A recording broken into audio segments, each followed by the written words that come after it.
They stood and applauded my son that afternoon, the new lawyer, the pride of the family. Cameras flashed like lightning across the hall of the Supreme Court auditorium, and the air smelled of champagne, perfume, and pride. I sat near the back, close to the aisle, wearing a simple gray suit that had seen too many years. No one noticed me.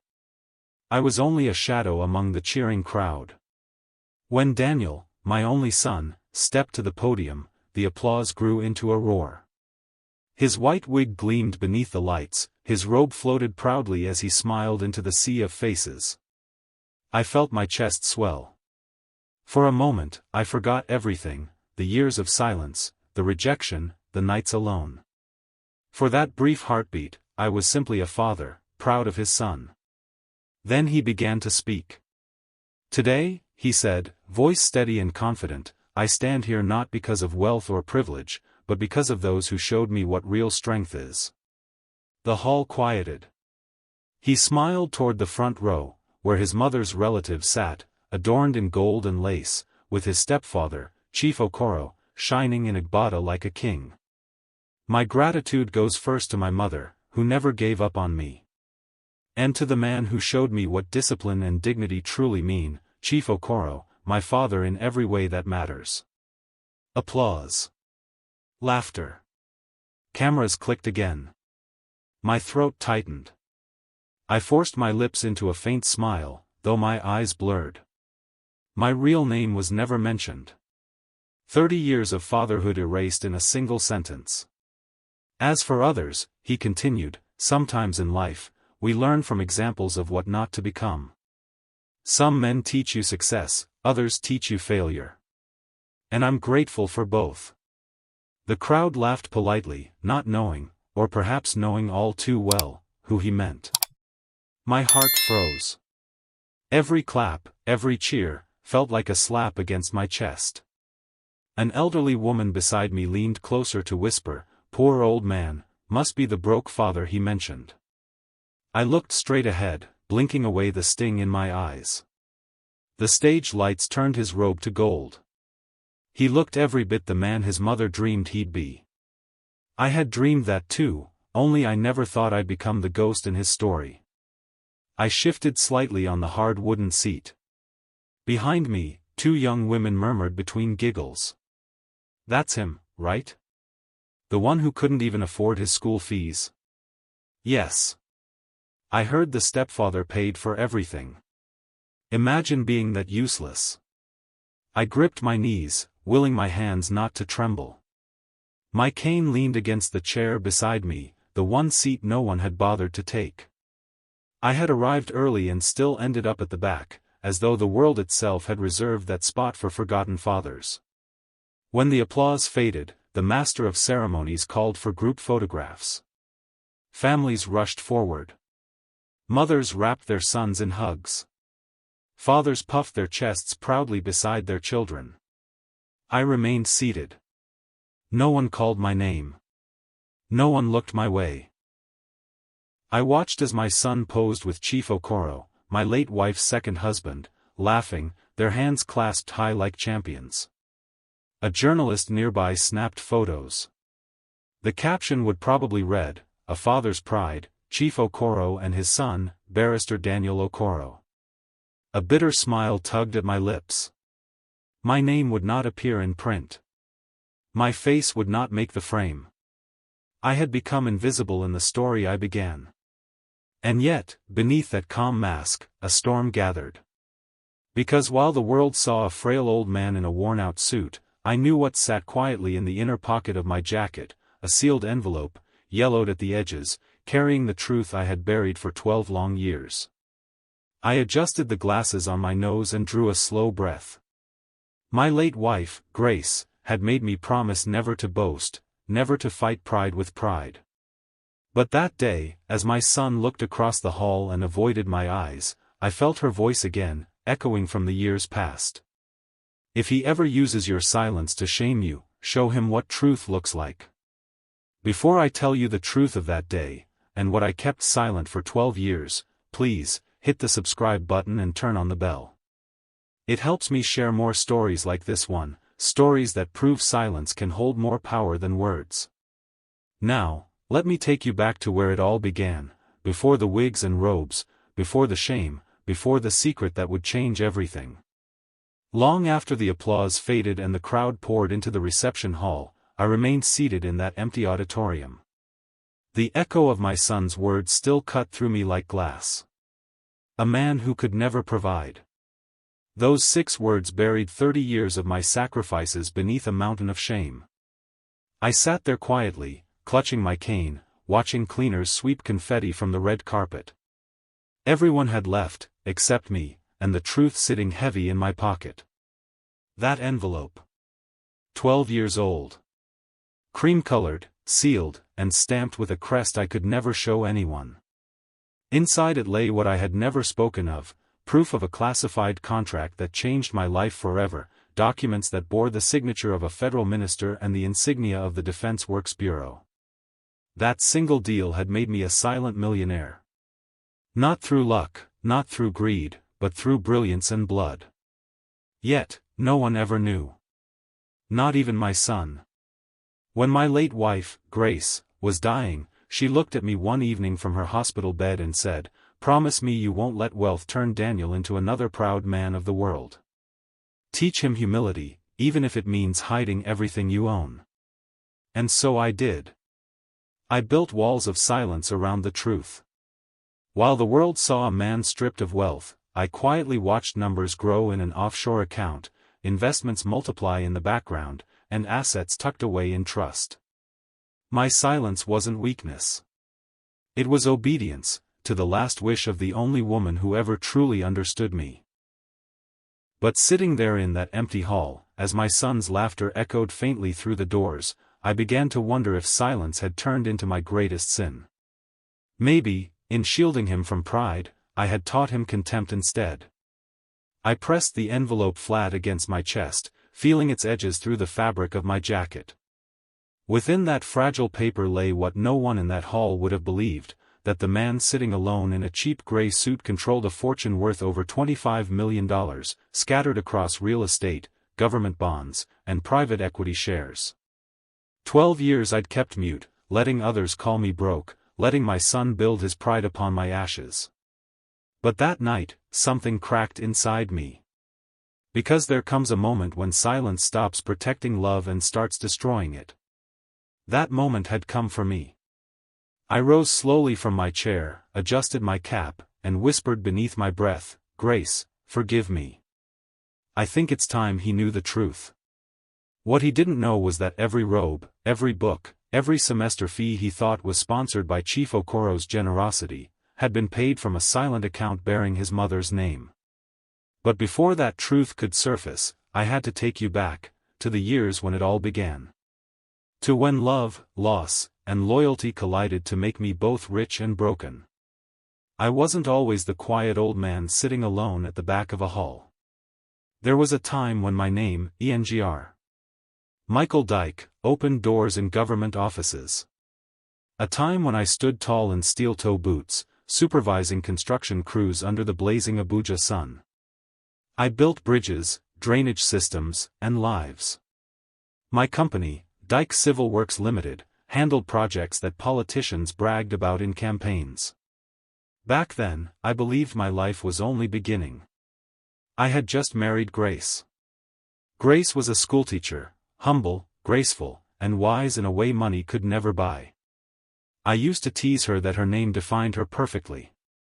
She taught in a small community school, earning barely enough to cover her transport fare, yet she'd return every day with a smile, saying, "At least one child understood something new today."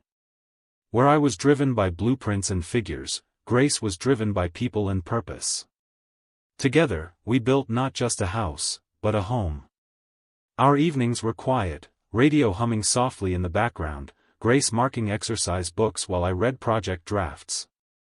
Daniel would crawl on the floor between us, laughing, tugging at my shoes, asking questions about everything he saw. I remember one evening more vividly than the rest. Daniel was 8. I had just returned from site, covered in dust and pride. Grace served dinner, yam porridge with scent leaf, and Daniel, as usual, wouldn't stop asking about my work. "Daddy, will the bridge have lights? Can cars drive on it at night?" Of course, I laughed. "Cars, buses, even ambulances. It will carry people to safety when the river floods."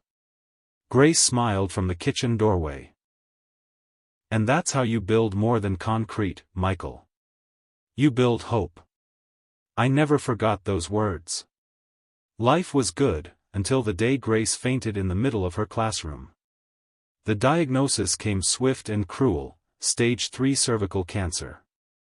I remember sitting in the doctor's office, holding her hand as he spoke in technical terms I understood all too well. Her chances were slim. Immediate treatment was required. I sold 2 trucks from my fleet the following week. Then our second car. Then part of our land in Guarimpa. Money was no longer a matter of comfort, it was a weapon in a losing battle. Grace never once complained. Even when her hair fell off, she'd smile and say, "Let's not frighten Daniel. Tell him Mummy's just trying a new style." Daniel was 14 then, bright, ambitious, and impatient. He hated hospitals. Hated the smell. Hated seeing his mother weak. More than anything, he hated seeing me helpless. "If you were rich like Uncle Jude," he once muttered, "Mum would have gone abroad for treatment." The words pierced deeper than any blade. I said nothing, though I just paid 3.4 million Nigerian nairas for a round of chemo that nearly emptied our last account. Still, I fought. I borrowed from banks, sold my shares, even withdrew the pension funds I'd saved for decades. Each new drug promised a miracle, each bill felt like a curse. And then, just when hope began to fade completely, fate brought the deal that would change everything. It was late 2011. I received a discreet call from the Ministry of Defense. They needed a private contractor for an underground communication cable project, classified, urgent, and worth over 8 billion Nigerian nairas. I was one of the few engineers qualified for that level of precision work. I attended a closed meeting 2 days later. The permanent secretary himself said, "ENGR. Dyke, if you can handle this discreetly, your name will be remembered. But understand, this is top secret. You disclose even a figure to family, and you'll face a federal tribunal." I didn't hesitate. I signed the non-disclosure agreement that very hour. The advance payment alone made my knees weak, Nigerian naira 4.7 billion wired to a secure project account. For the first time in years, I saw a way out. But when I told Grace, lying frail in her hospital bed, she only smiled faintly and shook her head. "Michael, I don't need more money," she whispered. "I need you to promise me one thing. Don't let wealth destroy our son. Don't let him grow up thinking money is everything. Let him learn humility first." I wanted to argue, but I saw death settling quietly behind her eyes. I nodded, tears stinging. "I promise." Those were the last words she smiled to. She died 3 months later, on a Monday morning just before dawn. Daniel screamed at the nurses, at the world, and then at me. "You killed her. You wasted time. You couldn't even save her." He ran out of the ward, leaving me beside her lifeless body, holding her still hand. From that day, something in him hardened. And something in me broke. Grace's funeral was modest, as she wanted. But her family, especially her brother Jude, never forgave me. He accused me of pretending to be poor while wasting her years. He told Daniel to come live with them, and the boy, blinded by anger, agreed. I let him go. I thought time would heal him. I was wrong. While he lived under Jude's roof, he grew up hearing stories of how his broke father failed his mother. I tried calling, writing, even sending gifts on birthdays, but everything came back unopened.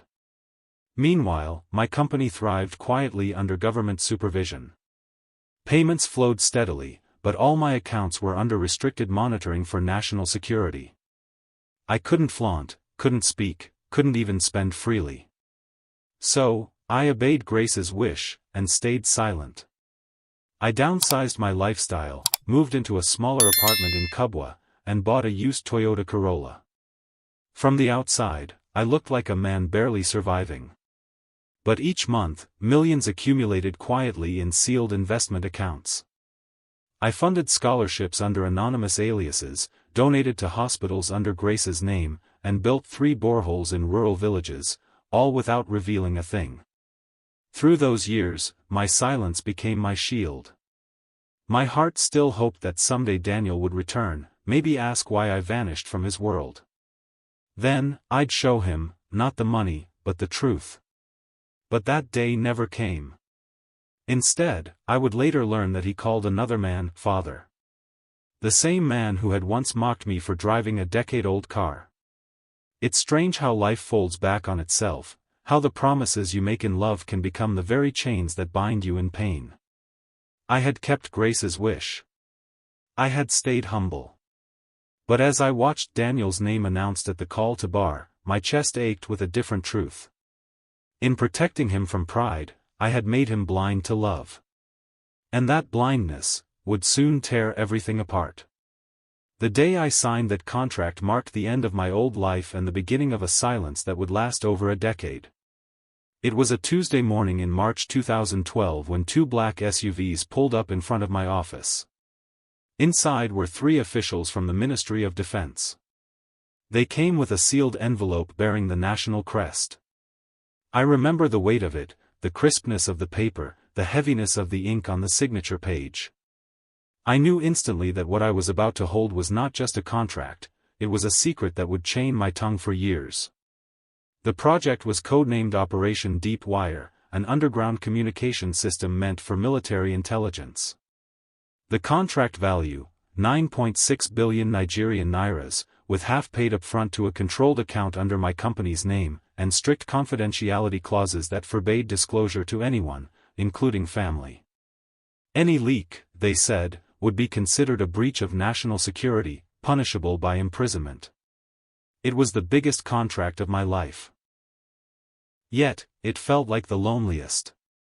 I signed every page with a steady hand, even as I thought of Grace's face the last time I saw her. I could almost hear her voice whispering, "Promise me, Michael, humility above all." When the officials left, I locked my office door, sat alone for a long while, and let the silence stretch around me. The world outside thought I was ruined.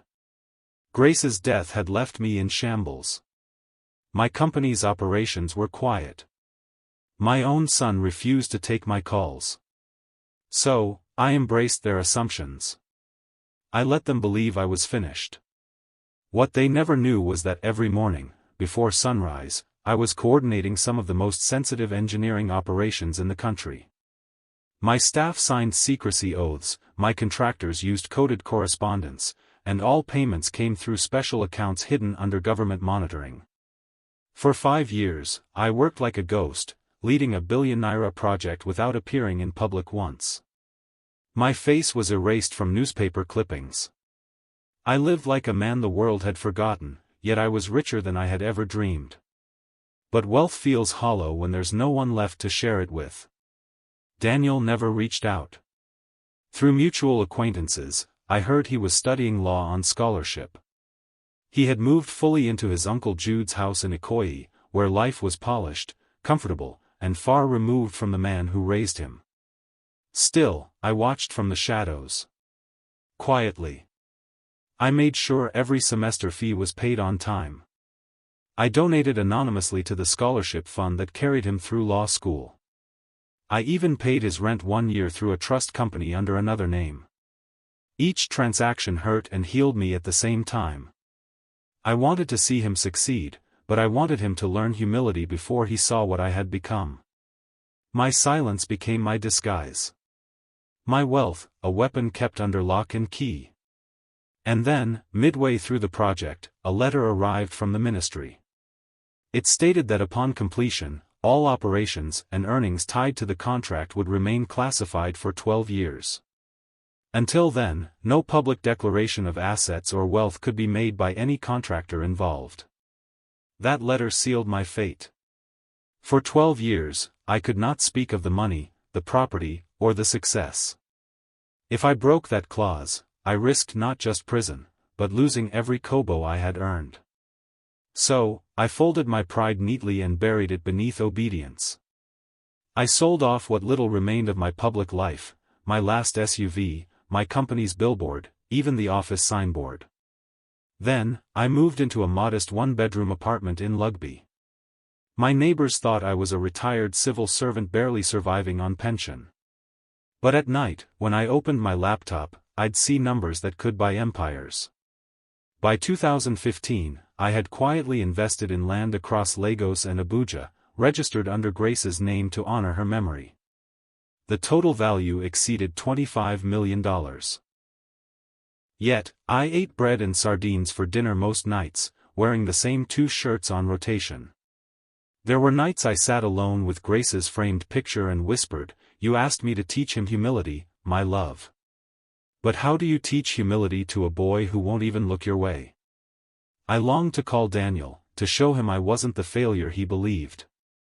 But each time, I'd remember Grace's final words, "Let him find his worth before he finds your wealth." So, I stayed silent. Even when people mocked me.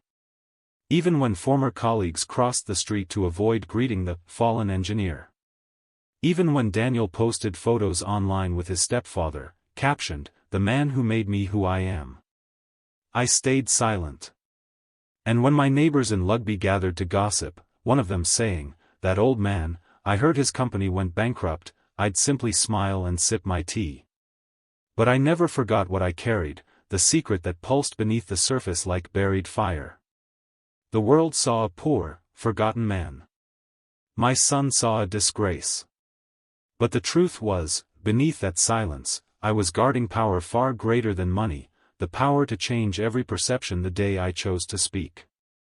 And on the night of my son's call to bar, when he stood before that crowd and mocked my name, I knew that day had finally come. There is a loneliness that sits deeper than grief, the kind that comes when you are alive but erased from the hearts that once beat for you. That was my life for the next 12 years. Each morning began the same way, a cracked cup of tea, a view of the quiet street outside my Lugby apartment, and a voice in my head that sounded like Grace whispering, "Endure, Michael. He'll understand one day." I waited for that day. It never came. Daniel grew into a man without ever calling me father again. I watched him only through the glowing screens of social media. Every photo told a story of the man he believed had raised him, Chief Okoro, the one who now sat proudly beside him in family portraits. They wore matching outfits to weddings, attended charity galas together, and posed in front of cars I once helped finance through my silent savings. Each time I saw those images, I'd close the app and sit in silence, the ache in my chest too heavy for words. He was living the life his mother had dreamed for him, educated, confident, successful, yet every caption he wrote felt like a knife. All I am, I owe to the man who taught me true discipline. That man wasn't me. People in my neighborhood thought I was just another retired civil servant who had squandered his youth. They pitied me. The local grocer would say, "Baba engineer, life go better small small." I would smile faintly and reply, "Don already better, my son."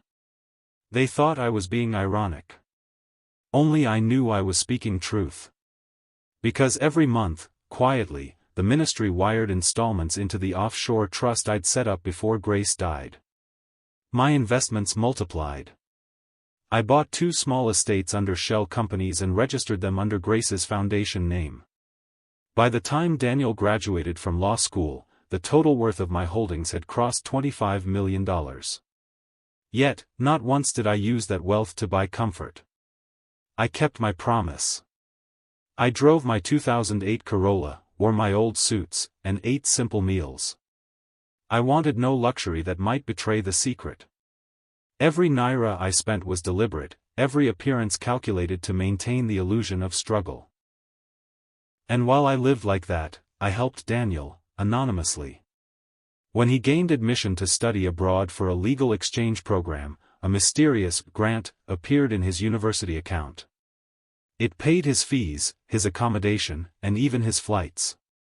He thanked Chief Okoro publicly for the support, writing on Facebook, "I'm forever grateful to my second father for believing in me." I didn't comment.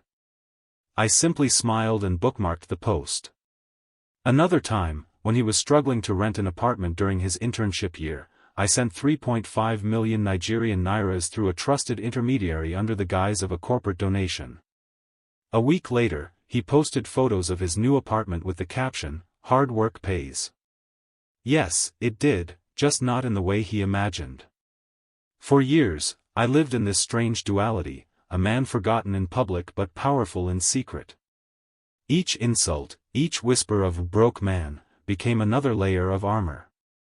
People said I had become withdrawn, but what they didn't understand was that silence was not weakness.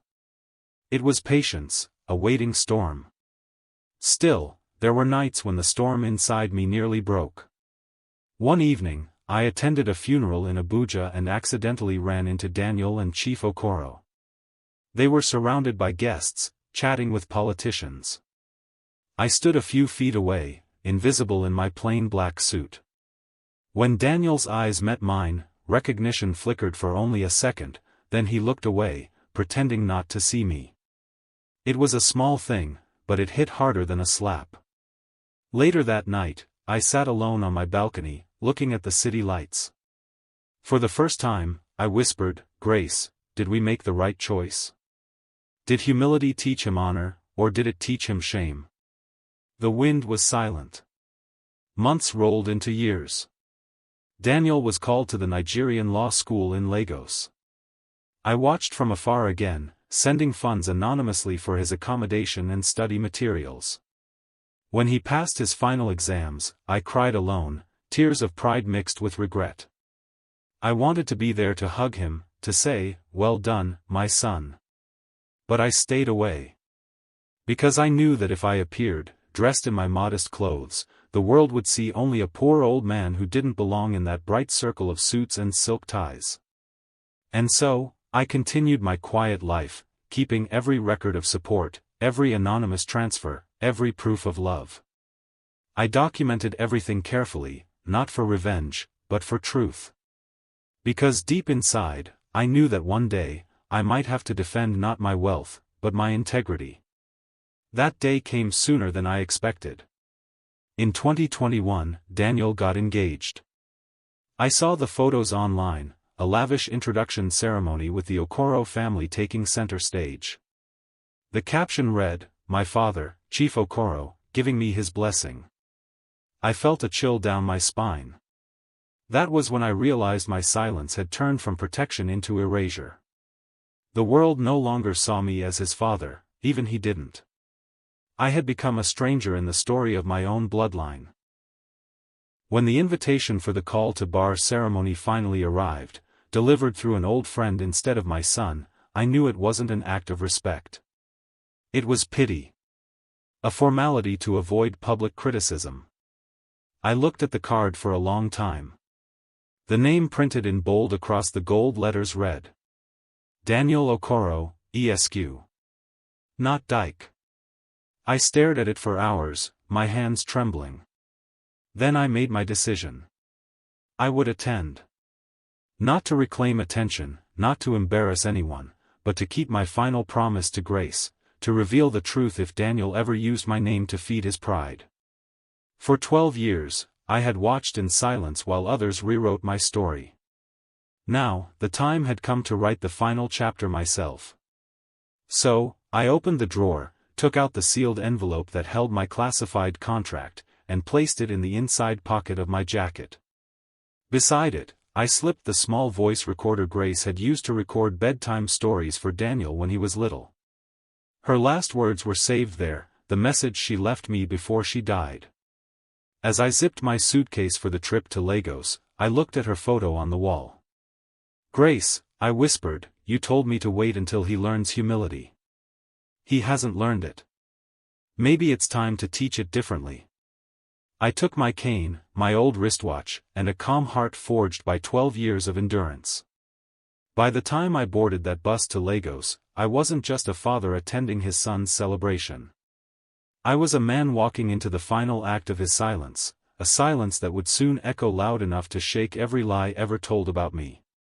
The morning of Daniel's call to bar ceremony was bright, cruelly beautiful, one of those Lagos mornings that glistened with sunlight but burned inside the soul. I arrived early, wearing my old gray suit, polished shoes that had lost their shine long ago, and my late wife's silver wristwatch, the one she gave me the year Daniel was born. I carried nothing more than a worn leather folder and my cane. The Supreme Court auditorium was grander than I imagined, chandeliers like frozen stars, rows of proud parents dressed in lace and gold, and the scent of perfume mixed with expensive cologne. I walked slowly through the aisle, each step echoing louder than my heartbeat. People stared, some with curiosity, others with pity. I could almost hear their thoughts. Who invited that poor man here? An usher checked my name against the guest list. My surname, Dyke, seemed to puzzle her. She looked again at the card in her hand, then at me. "Sir, are you sure you're in the right hall?" I smiled faintly. "Yes. My son is being called today, Barrister Daniel." Her eyes softened briefly. "Congratulations, sir," she said, then quickly added, "Your seat is at the back, row 15. The back. Always the back." I took my seat quietly as the ceremony began. Rows of fresh lawyers in black and white filled the front, their parents beaming with pride. On the main stage sat Chief Okoro, dressed in a spotless agbada embroidered with gold threads, beside Daniel's mother's relatives. He looked every inch the picture of affluence. I sat behind them, near the aisle where the catering staff moved back and forth, their trays clattering softly. From there, I could see my son, tall, confident, every movement precise, every smile rehearsed. For a fleeting moment, pride broke through my pain. That was my boy. My blood. Then the master of ceremonies called Daniel to the stage to give a short speech on behalf of his graduating set. My heart swelled again, until he opened his mouth. "Today," Daniel began, "we honor not just our journey but those who made it possible. I stand here because of a man who showed me that fatherhood is not by blood, but by sacrifice.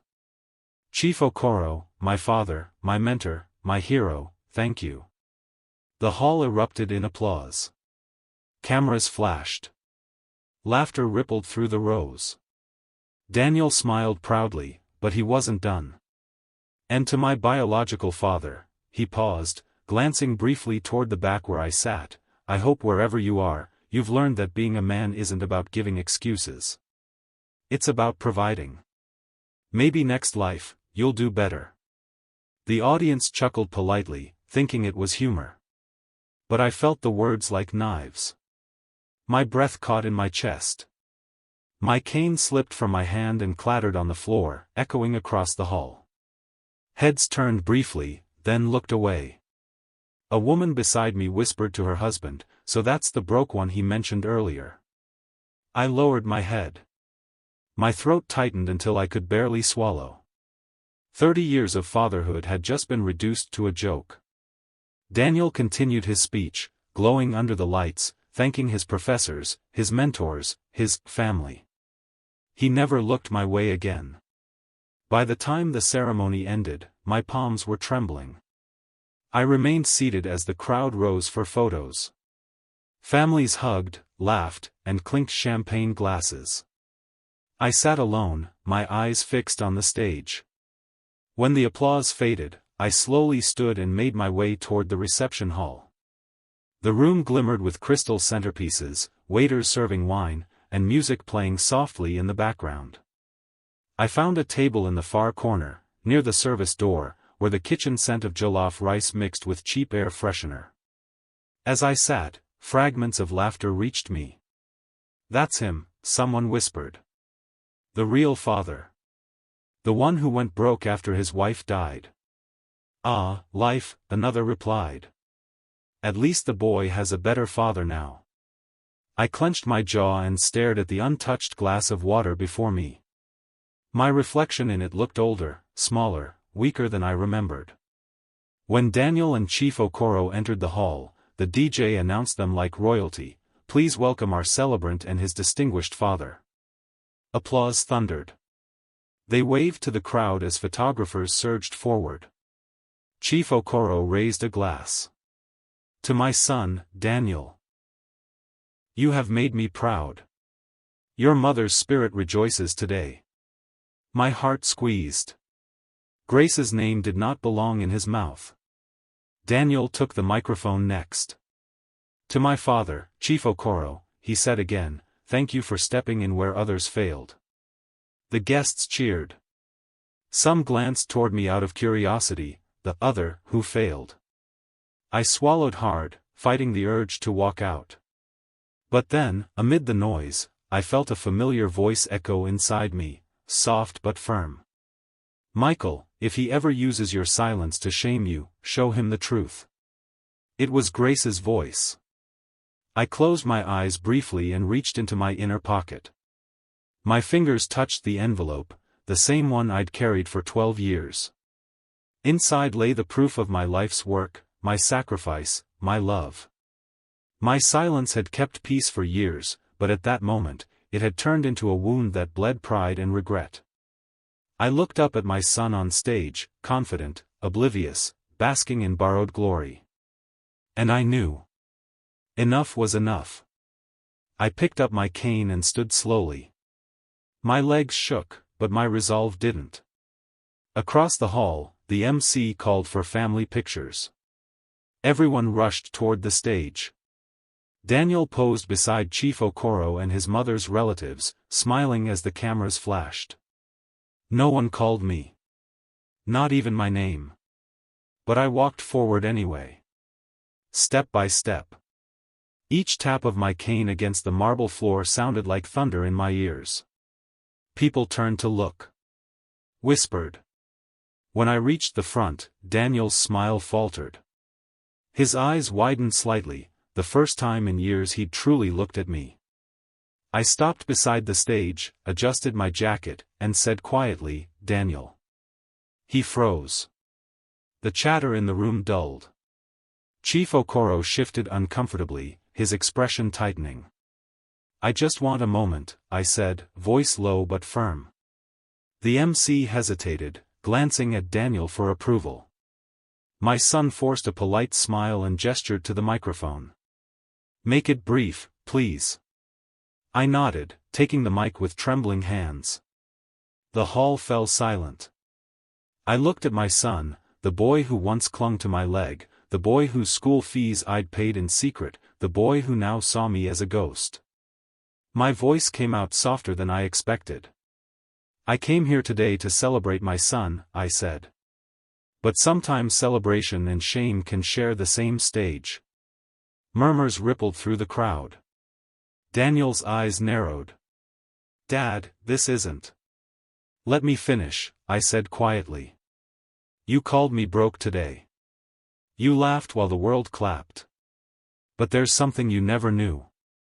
I paused, glancing at the crowd. For 12 years, I kept silent, not because I was weak, but because I made a promise. "A promise to your mother." Gasps rippled through the hall. I could see Grace's brother, Jude, stiffen in his seat. "And tonight," I said, my voice steady now, "I will finally keep that promise in full." The murmurs turned into silence again. In that moment, I didn't see faces or chandeliers or cameras. All I saw was the truth I had carried for so long, finally rising to the surface. That was the moment I stopped being invisible. And that was when the reckoning began. The silence that filled that hall after my words could crush bone. Hundreds of eyes watched me, some curious, some confused, others, mocking. But I had lived 12 years in silence. This moment was my first exhale. I straightened my back, raised the microphone again, and said, "Daniel, you thanked many people today, your mother, your mentors, and your father figure. But you forgot one truth: everything you are today stands on the back of a man you just called broke." The crowd murmured. Someone coughed. Chief Okoro frowned, tugging at his sleeve. I continued, my voice firm, deliberate, and steady, the voice of a man who had been quiet for too long. 12 years ago, after your mother died, I took on a government contract. It was classified, under the Ministry of Defense. The payment came with a confidentiality clause that forbade me to discuss or display wealth for 12 years. That contract changed my life. But I never spoke about it, because I made a promise to your mother. I reached into my jacket, drew out the cream-colored envelope, and held it up for everyone to see. This envelope, I said, contains the original contract documents, payment receipts, and signed correspondence with the federal ministry. Every dime I earned was placed in a trust under your mother's name. For 12 years, I've watched in silence as you and others mocked me, but that silence was your mother's wish. Gasps rippled across the hall. Camera flashes resumed. A few journalists moved closer. Daniel blinked rapidly, clearly trying to process my words. You expect us to believe that, after all this time, he said sharply, his tone tinged with irritation and disbelief. If you were truly rich, why did you live like a beggar? I smiled sadly. Because I was raising a boy, not a prince. And because humility cannot be inherited, it must be learned. The murmuring grew louder. I could see Daniel's fiancée, a tall young woman in a cream dress, looking uncertainly between him and me. I opened the envelope carefully, drew out the papers, and handed them to the event's legal coordinator sitting near the front, an old acquaintance from my engineering days. Barrister Funshow, I said, you know the Defense Bureau seal when you see it. Kindly confirm. He adjusted his glasses, scanned the documents quickly, and looked up, his expression shifting from skepticism to shock. Ladies and gentlemen, he announced, these are authentic government papers, stamped, signed, and sealed. This man is telling the truth. The hall exploded with murmurs. Some gasped aloud. Others turned to stare at Daniel, who now stood frozen beside Chief Okoro. I turned to him and continued, voice steady, almost calm. Every year, I sent anonymous payments to your university accounts. Every book you bought, every rent you paid, even your flight abroad, I covered them quietly. I didn't want to rob you of the pride that comes from believing you earned your success. But instead of humility, you learned arrogance. His face flushed red. You're lying, he snapped. You're just bitter because you couldn't provide when it mattered. Before I could respond, a woman's voice cut through the tension. He's not lying. All heads turned. It was Jude's wife, Grace's sister-in-law. Her eyes glistened with tears. I saw the documents years ago, when Grace was sick. She told me Michael was handling something sensitive, something she wanted kept quiet. She made me swear not to tell until the time came. The hall fell silent again. Even Chief Okoro's proud face began to pale. I looked at Daniel, the son who once hid behind my knees as a boy. He now stood stripped of pretense, the weight of disbelief heavy on his shoulders. I stepped closer. You see, son, wealth without wisdom is vanity. Your mother didn't want you spoiled by money. She wanted you forged by hunger, discipline, and humility. And so I gave you the world quietly, while you believed I had nothing. His lips trembled slightly. He looked away, shame creeping up like a shadow. I reached into my folder again and pulled out a second document, a will, neatly folded. When Grace died, I created a trust in her memory. It holds every asset, real estate, stocks, bonds, and properties, valued at over $25 million. The sole beneficiary is you, Daniel. I've been nothing but a guardian of it, waiting for you to become a man your mother would be proud of. The hall erupted again. Reporters scribbled. Someone from the back shouted, $25 million? Cameras zoomed in. I turned slowly, scanning the crowd. Yes. $25 million. And until this moment, I never touched a cent of it. Daniel staggered back a step, his lips parting but no words coming. Chief Okoro's expression twisted, pride collapsing into disbelief. Then why hide it all these years? Daniel finally stammered. Because silence, I said, was my sacrifice. And patience, my revenge. A collective gasp rippled through the crowd again. I looked straight at him. You thought I was poor. You called me broke. But now you know the truth. Your broke father built an empire in secret, not to prove you wrong, but to prove your mother right. The tension was electric. Even the DJ had stopped the music entirely. The only sound was the faint hum of the ceiling fan. I took a deep breath. I didn't come here to boast or to shame you. I came to remind you that a man's worth is never in his wallet, it's in his silence, his principles, and his endurance. I stayed silent for 12 years, but today, my silence ends. The crowd applauded softly at first, then louder, growing into a wave of admiration. Daniel's head hung low. His fiancée touched his arm gently, but he brushed her hand aside. Chief Okoro stepped back, visibly uncomfortable. His once boastful smile had vanished completely. I looked at my son one last time and said quietly, I forgive you, Daniel. But never again mistake silence for weakness. Sometimes, the quietest man in the room is the one holding the loudest truth. Then I placed the microphone back on its stand, turned, and began walking away. As I reached the doors, the entire hall stood. Some clapped. Others simply watched in stunned silence. But I didn't turn back.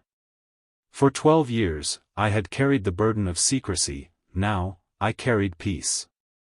Outside, the evening sun had begun to set, painting the sky with streaks of gold and crimson. I took out Grace's old wristwatch, ran my thumb across the faded engraving, to the man who builds bridges, not walls. I smiled faintly. I built one today, my love, I whispered.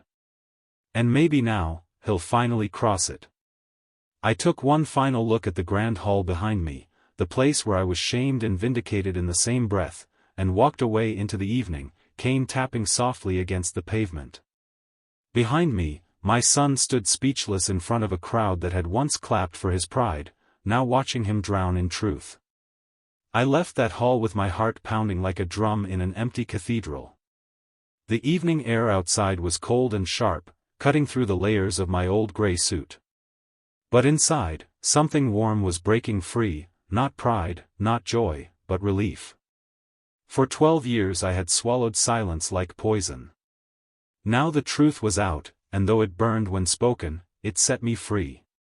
I walked down the marble steps of the Supreme Court complex, each tap of my cane echoing like punctuation marks in the story I had finally finished. Behind me, I heard the chaos unfolding, reporters rushing forward, guests arguing, Daniel's name echoing through the microphones. I didn't look back. I had no need to. For the first time in over a decade, the world would tell the story as it actually happened. By the time I reached the car park, my phone, that old, battered Nokia I'd kept for years, was vibrating endlessly. Unknown numbers. Journalists, perhaps. Maybe relatives. Maybe Daniel himself. I switched it off. I didn't want noise. I wanted silence, this time, the kind that brought peace, not pain. I flagged down a cab, gave the driver the address of a small hotel in Woos, and watched the city lights blur past through the window. Lagos felt far away now, like another life. At the hotel, I checked in quietly. The receptionist recognized me from the news that was already spreading online. She looked stunned, then respectful. Sir, are you really the man from the call to bar video? That depends, I said with a small smile. Which man? The father, she said softly. The one who kept silent. I nodded once. Then yes. That's me. Her eyes glistened. You made every father in this country proud today." I thanked her and made my way to my room. The walls were simple, the bed clean, the silence complete. I sat down slowly, removed my shoes, and stared at my reflection in the mirror, the face of an old man who had finally told his truth. The next morning, the story had exploded across every platform. #The Broke Father was trending. Headlines screamed. Engineer shocks son with $25 million secret fortune. Call to bar drama, father exposes son's public disgrace. 12 years of silence ends in a $25 million revelation. Some journalists romanticized it. Others twisted it. But the message was clear, the world finally knew. I didn't need to say another word. Around noon, there was a knock on my hotel door. When I opened it, I found Daniel standing there, his face pale, his suit wrinkled, eyes red from sleeplessness. For a long moment, we just looked at each other, no sound, no movement, just years of brokenness hanging between us like fog. He stepped in quietly. "Dad," his voice cracked on the word. It was the first time he had used it in over 15 years. I sat on the edge of the bed, gesturing for him to sit. He did, shoulders trembling. "I saw the video," he whispered. "Everything. The documents, the contract, the trust, everything." I nodded slowly. "Good. Then you know I never lied." He shook his head, tears spilling freely now. I'm sorry. I was blind. I let people fill my head with lies. Uncle Jude, Chief Okoro, everyone told me you failed us. I believed them because it was easier than forgiving you." I looked at him quietly. "You wanted a hero, Daniel. But life doesn't give us perfect fathers. It gives us men, flawed, silent, and human." He covered his face, sobbing quietly. "I called you broke, in front of the world. I disgraced you." I exhaled slowly, staring out the window. "No, son. You didn't disgrace me. You revealed me. You helped me tell the truth at last. Maybe that's how it was meant to happen." He looked up, eyes wide. "After all I said, you still forgive me?" I smiled faintly. "Your mother taught me that forgiveness is louder than revenge. But she also taught me that truth, once revealed, is its own justice." He bowed his head again.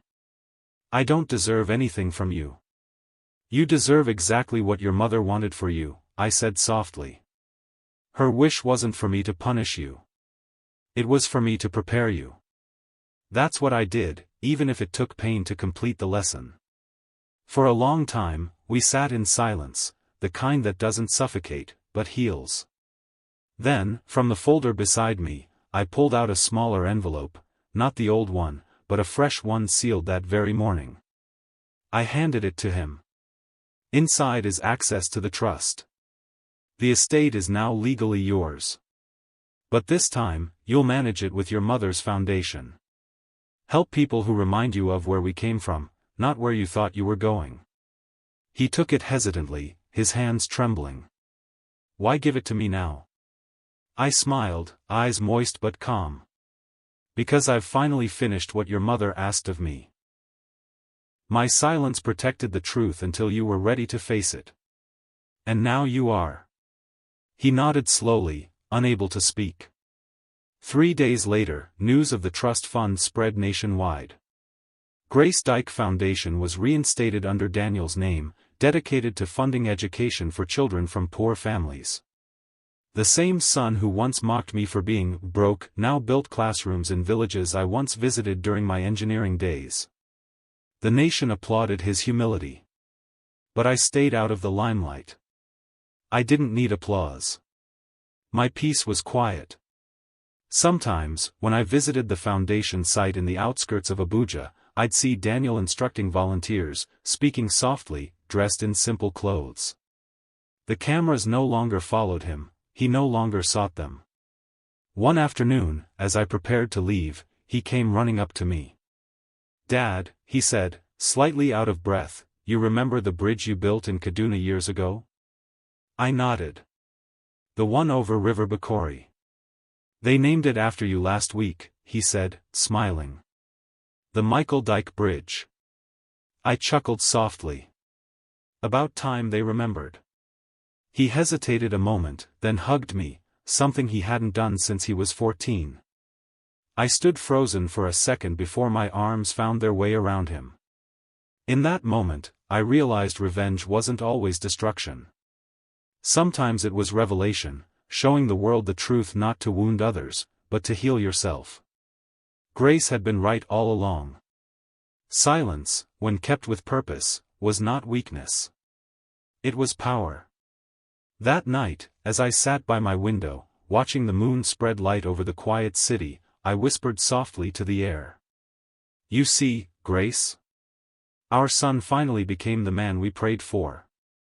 The clock ticked gently beside me, her old wristwatch, still running after all these years. I leaned back, closed my eyes, and smiled. The war between pride and patience was over. And though the world remembered the story as the broke father who was never broke, for me, it was something far deeper, the story of a man who learned that silence can build legacies louder than any speech. Before the screen fades to black, my voice would return, calm, reflective, certain. If you've stayed with me this far, my friend, remember this: sometimes keeping quiet is not surrender, it's strategy. But when the time comes to speak, make sure your truth roars loud enough to silence every lie. And if you enjoy stories like this, real tales of life, loss, and redemption, hit that subscribe button and turn on the bell. Because silence, too, deserves an audience. 2 months after that unforgettable day at the call to bar ceremony, peace began to find me again, not as sudden thunder, but as a quiet dawn slowly washing the darkness away. The world had moved on to new scandals, but my story lingered in whispers, told in barber shops, offices, and family gatherings. People spoke of the old engineer who shocked his son with a truth heavier than gold. Some made me a hero. Others called it poetic revenge. But to me, it wasn't revenge. It was balance. The truth had restored what pride once broke. And though my name was now known, I still lived simply, because wealth, once revealed, loses its meaning if it controls you. My mornings were peaceful again. I would sit on my balcony, sip black coffee, and read the newspapers that still printed my story in tiny columns. Occasionally, I'd get a letter from strangers, fathers who said my silence gave them courage, sons who said my patience taught them humility. It was strange how pain, once spoken, could heal others. Daniel visited often now. No cameras. No crowd. Just a son coming home to the man he once misunderstood. He'd arrive on Saturday mornings, usually bringing groceries, sometimes flowers. He'd sit where his mother once sat, across the small wooden table, sunlight spilling between us. One morning, he said softly, "Dad, every time I look at that stage in my mind, I wish I could take those words back." I smiled faintly. "You already did, Daniel. Not with your mouth, but with your life." He hesitated, eyes downcast. "The truth is, the day you spoke at the ceremony, I felt like the ground vanished beneath me. But now I see it had to happen. I had to fall from pride to find purpose." I looked at him quietly. "Pride destroys silently, son. Just like silence builds strength silently. Both live in the shadows, but only one brings peace." He nodded, his voice low. Chief Okoro tried calling after the ceremony. I didn't answer. I realized he didn't raise me. "You did, in your own way." I said nothing, but my chest tightened with something warm. Grace would have smiled at those words. Weeks passed, and Daniel began managing the Grace Dyke Foundation full-time. He brought innovation, energy, and a humility that surprised even me. The foundation grew from a small local charity to a nationwide movement, offering scholarships to children of widows, funding school infrastructure, and providing mentorship programs for young lawyers. One afternoon, he asked me to accompany him to an event in Kaduna, the official opening of a new school complex funded entirely by the foundation. I hesitated at first, but he insisted. "Please, Dad," he said, "it won't be complete without you." So I went. When we arrived, hundreds of children lined the entrance, holding banners that read, "Thank you, Grace Dyke Foundation." Their faces glowed with hope, the same kind of hope I once built bridges to carry. As we stood on the podium, Daniel handed me the microphone and whispered, "Say something, Dad." I stared at the crowd, little boys in oversized uniforms, little girls clutching new books, and my throat tightened. "My wife used to say," I began slowly, "that true wealth is not what you hide in the bank, but what you build in people. I spent years hiding money. She spent her short life building hearts. I now know who the richer one was." The audience clapped softly. I smiled. If she were here, she'd remind us that sometimes, silence isn't just about keeping secrets. It's about protecting what's sacred, until the world is ready to understand it. Afterward, Daniel hugged me on stage. Cameras flashed, but I didn't mind this time. This wasn't a spectacle. It was closure. That night, in the hotel room, I sat by the window watching the children's laughter fade into memory. Daniel walked in quietly, carrying 2 cups of tea. He placed one beside me. "Dad, I want you to move in with me." I chuckled. "And interrupt your new life?" "No, son. I'm fine here." He frowned. "You've lived alone long enough." I took a sip of the tea, smiling. Alone? Maybe. But lonely? Not anymore. Your mother's voice still visits. And now, your footsteps fill the silence she left behind. That's enough. He said nothing, but I saw tears glinting in his eyes. After a while, he spoke again. "You know, people still call it the greatest act of revenge, what you did that day." I looked out at the stars. "Then they understand nothing. Revenge destroys. Truth restores. What happened that day wasn't revenge, Daniel. It was restoration, for me, for your mother, for you." He nodded slowly. "And for me, it was rebirth." Months rolled by peacefully. One day, I received a letter from the Federal Ministry of Works, inviting me to an honorary ceremony. They were renaming a newly completed bridge in Abuja, the same project from my secret contract years ago, as the Grace and Michael Dyke Bridge. I smiled when I read the letter. It felt poetic. The bridge that built my fortune was now carrying her name, our names, into history. When I told Daniel, he laughed softly. "See, Dad? You built something after all, not just for people to cross rivers, but to cross generations." I chuckled. And to think, it all started with a promise to a dying woman. He placed a hand on my shoulder. She'd be proud. Of both of us. The day of the bridge inauguration arrived. I stood beside Daniel, watching the ribbon flutter in the wind. Government officials gave long speeches, journalists clicked photos, and people chanted my name. But through it all, my eyes stayed on the horizon, where the bridge stretched endlessly across the river. When it was my turn to speak, I said only this. Every bridge connects 2 sides. For years, I lived on one, the side of silence. My son lived on the other, the side of misunderstanding. Today, we meet in the middle. That's what this bridge means to me. The applause was long and thunderous, but I barely heard it. All I heard was Grace's laughter, soft, distant, and proud. Later that evening, as Daniel drove us home, he glanced at me and said, "Dad, what would you have done if I never apologized?" I smiled faintly. "I would have forgiven you anyway. Some burdens are too heavy to carry into death." He was silent for a while, then whispered, "Thank you." We drove the rest of the way without words. The silence between us no longer stung, it comforted. It was the kind of silence that speaks of peace. Now, as I sit here, writing these last words in the journal I started after Grace's passing, I realize something I never understood before.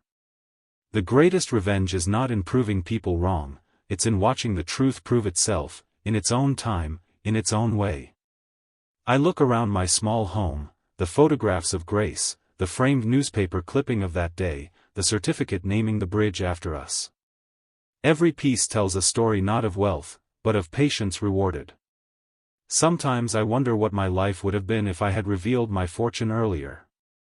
Maybe Daniel would have grown up proud, maybe arrogant, maybe lost. Maybe I'd have died misunderstood anyway. But one thing is certain, keeping silent was my hardest act of love, and my loudest victory. As I close my journal, the final lines come easily. To those who think silence is weakness, wait until truth decides to speak. And to my son, Daniel, may you never forget that humility is the inheritance more valuable than $25 million. If this story moved you, if you believe that silence and patience can still win in a noisy world, subscribe to this channel. I have many more true-life stories like this, tales of betrayal, redemption, and the quiet strength that builds legacies. Hit that button, turn on the bell, and let's keep sharing stories that remind us, sometimes, the loudest truth comes from those who spoke the least. The night after the bridge inauguration, I sat by my window again, the same spot I had occupied for years in my quiet apartment, the same chair that had witnessed my prayers, my grief, and finally, my redemption. Outside, the wind whispered through the mango trees, carrying faint echoes of traffic and laughter from the city below. The same city that once mocked me now carried my name on its bridges and my wife's on a foundation changing lives. It was poetic justice, but not the kind born from vengeance. It was peace, carved out of years of endurance. I looked at the picture of Grace on my desk. Her smile had not faded with time, if anything, it seemed brighter now, as if she knew this ending all along. "Grace," I murmured, "I kept quiet like you asked. But you never said silence would hurt this much."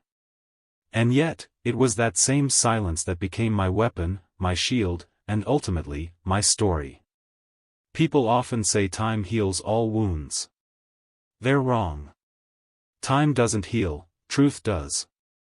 Time only gives truth the chance to arrive when the world is finally ready to listen.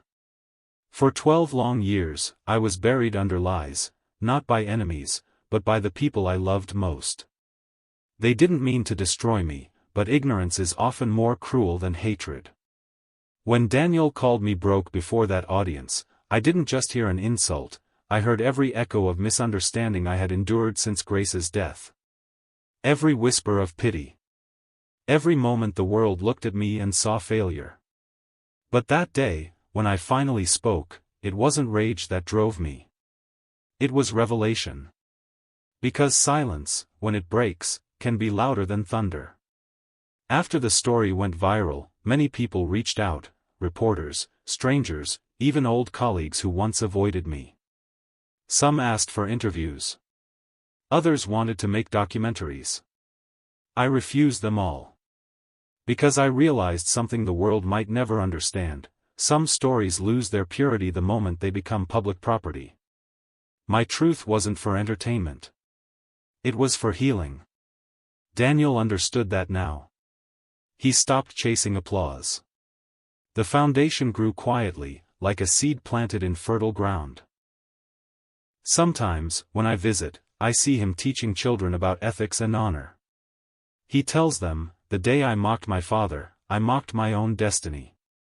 But he taught me that forgiveness is the truest form of power. When I hear that, my heart rests easier. Still, there are moments when I sit alone and reflect on what silence cost me. It cost me 12 years of fatherhood, birthdays I missed, hugs I never received, laughter that could have filled my evenings. It cost me dignity in the eyes of neighbors, respect in the eyes of a son. But what it gave me was something deeper: proof that patience can outlive prejudice. If I had broken my silence early, I might have won arguments, but I would have lost Grace's vision. If I had shouted my truth to the world, I might have earned applause, but I would have raised a son who thought pride was power. Instead, I chose the harder road, to be mocked in peace, rather than praised in lies. And in the end, that road led me home. A few weeks ago, Daniel surprised me. He came by in the evening carrying a small brown box. "What's this?" I asked. He smiled. "A gift. Open it." Inside was a gold-engraved plaque. The inscription read, "To Engr. Michael Dyke, the father who built bridges and broke silence with truth." I stared at it for a long moment, my chest tightening. He said softly, "Dad, I used to think revenge was about proving people wrong. But you taught me it's about proving truth right." I chuckled. "And what about pride?" He smiled faintly. "Pride? It's only useful when it keeps you from lying, not when it keeps you from loving."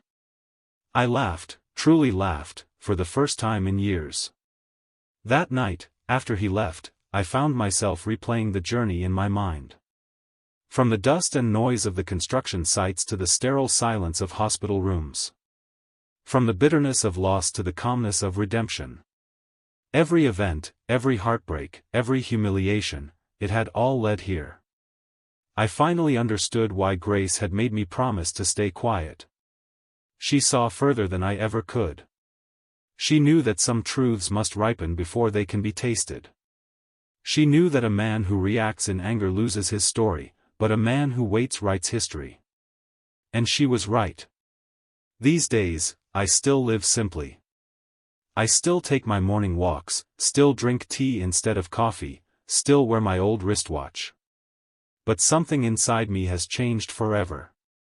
When people greet me on the street, Baba Engineer. The man who silenced the proud. I just smile and wave. They see victory. I see grace. The revenge was never in the exposure. It was in the restraint. Because the truest revenge is not shouting your worth to those who doubt you, it's letting time make them witnesses of their own blindness.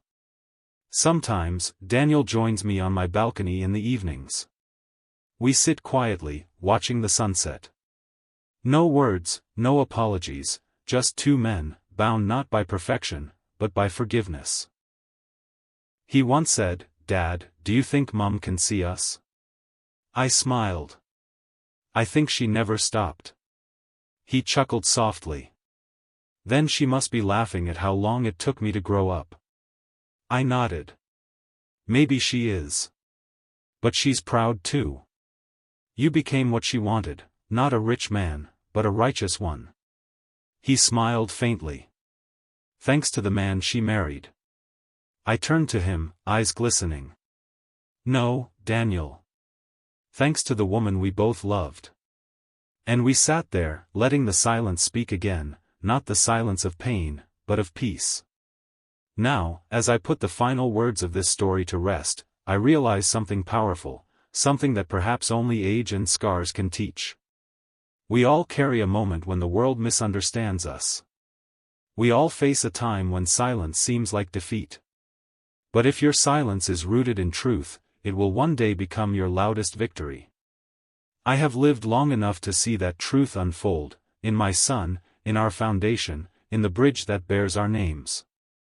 And though the world calls me the broke father who was never broke, I know what I really am, the patient man who waited for the right moment to let truth speak. And that's how it happened, exactly as I've told you. I was called broke before 1,000 people, and I said nothing. Because sometimes silence isn't surrender, it's strategy. But when the right moment came, I spoke once, and the truth did the rest. So, if you've ever been misunderstood, mocked, or forgotten, remember my story. You don't have to shout to be heard. Time has a way of giving voice to the quiet ones. If you enjoyed this story, if it reminded you that truth, patience, and grace never lose, then subscribe and turn on the bell. Because here, we tell stories that prove one thing. Silence isn't weakness. It's the waiting room of victory. 3 years have passed since that fateful day, the day silence turned into thunder, and truth finally spoke for itself. A lot has changed since then. The bridge named after Grace and me now stands tall, its light stretching across the night sky like a necklace of gold. People drive across it daily, unaware of the story that built it, unaware of the man who bore 12 years of ridicule so that integrity could outlive insult. But that's how it should be. The bridge doesn't need applause. It simply carries people forward, quietly, steadily, purposefully. Just as I did. Daniel now manages one of the largest legal aid organizations in the country, partnering with the Grace Dyke Foundation to give free legal representation to widows and underprivileged families. Each case he takes is another act of penance, not because he owes me, but because he finally understands what service means. Sometimes, I visit his office. The walls are lined with photos of children graduating, widows smiling, and farmers receiving land grants. The same man who once mocked me for teaching him failure now stands in front of crowds, teaching humility, kindness, and gratitude. That, to me, is the sweetest victory of all. One afternoon, I arrived unannounced. His secretary smiled warmly and said, "Sir, he's in a meeting, but he'll want to see you." I nodded and waited in the hallway, looking at the framed picture of Grace hanging beside the company's mission statement. Her smile still had that same light that steadied me through storms. When Daniel emerged, his eyes lit up. "Dad," he exclaimed. "What are you doing here?" "Just wanted to see how my lawyer is doing," I replied. He laughed softly, motioning me into his office. "You always say that, but I know you come to check if I'm still living right." I smiled. Old habits die hard. We sat, talking about business, family, the foundation. Then, after a while, he said something that stilled me. "Dad, last week I was invited to give a speech at a youth summit. I told them about you. About how silence can be a man's greatest weapon. When I finished, the hall stood for 2 minutes, not because I'm a good speaker, but because they saw themselves in your story." I swallowed hard. "You told them everything?" He nodded. "Every word. The truth deserves to breathe, Dad, not just for us, but for everyone who's ever been misunderstood." A long silence followed, the good kind. Then he smiled faintly and added, "I titled it, 'The Broke Father Who Was Never Broke.'" We both laughed quietly. That title, once an insult, had become a badge of honor. Later that evening, I went for my usual walk. The sky was the color of burnt gold, and the streets buzzed with life. Children played football on dusty roads, mothers called from kitchen windows, and the scent of roasted corn filled the air. As I walked past a small kiosk, a radio was playing. A talk show host was discussing fathers who kept their dignity in silence. My name was mentioned briefly, followed by clips from Daniel's recent speech. I stopped for a moment, listening. The host said, "Sometimes, the loudest truth isn't shouted from a stage, it's lived quietly in the shadows until the world is ready to see it." I smiled. The words fit perfectly. A young man nearby, probably in his 20s, recognized me from the viral video years ago. "Baba Engineer," he called out excitedly. "You're the man who kept quiet and still won." I chuckled. "No, my son. I'm the man who kept quiet so others could learn to listen." He nodded respectfully, eyes wide, as if he had just met a legend. As I continued walking, I realized something profound. I had become a story, yes, but more than that, I had become a lesson. A few weeks later, Daniel invited me to attend the Foundation's annual dinner. It was a grand affair, far more glamorous than anything I'd ever seen. The hall glowed with chandeliers, guests dressed in tuxedos and gowns, and a banner stretched across the stage. "Honoring the silent builders of society." When the event began, Daniel walked to the podium and adjusted the microphone. "Tonight," he said, "we honor those who built not with their voices, but with their endurance." Then, his voice softened. "But before we begin, I want to honor one man, the reason I learned humility, the reason I understand service, and the reason I believe in silent strength." The spotlight turned. I froze as the crowd turned to face me. Daniel continued, "Ladies and gentlemen, please stand for my father, Engr. Michael Dyke, the man who taught me that silence can build empires." The entire hall rose to its feet. Applause thundered through the room. People turned, clapping, nodding, smiling. For a brief moment, my chest felt heavy, not from pride, but from the weight finally lifting off after years of silence. Daniel walked down from the stage, came to me, and knelt before everyone. The hall gasped. "I shamed you once in public," he said, voice trembling. "Now, let me honor you in public." I reached out, lifting him gently. "Get up, my son. You've already honored me, by becoming the man your mother dreamed of." We embraced, and the hall erupted again. Cameras flashed, but this time, I didn't flinch. This wasn't a spectacle. It was a redemption written exactly as destiny intended. That night, when I returned home, I sat again by my window, moonlight spilling across my table. I opened my old journal and wrote the final entry beneath Grace's name. I kept mute for 12 years and was called broke. But when I finally spoke, truth echoed louder than wealth. I did not win by shouting. I won by waiting. And now, the silence that once hurt me sings with peace. I closed the book, placed it beside Grace's photo, and whispered, "It's finished, my love. The bridge is complete, not the one of steel and stone, but the one between father and son." I leaned back, feeling the cool night breeze brush against my skin. The revenge was never in humiliating those who mocked me. It was in outliving their lies. And as I drifted into sleep, one thought stayed with me, the one truth that had carried me through every storm. A man who knows his truth never needs to shout. Time will do the shouting for him. They called me broke. They laughed at my silence. But silence is not weakness, it's patience waiting for purpose.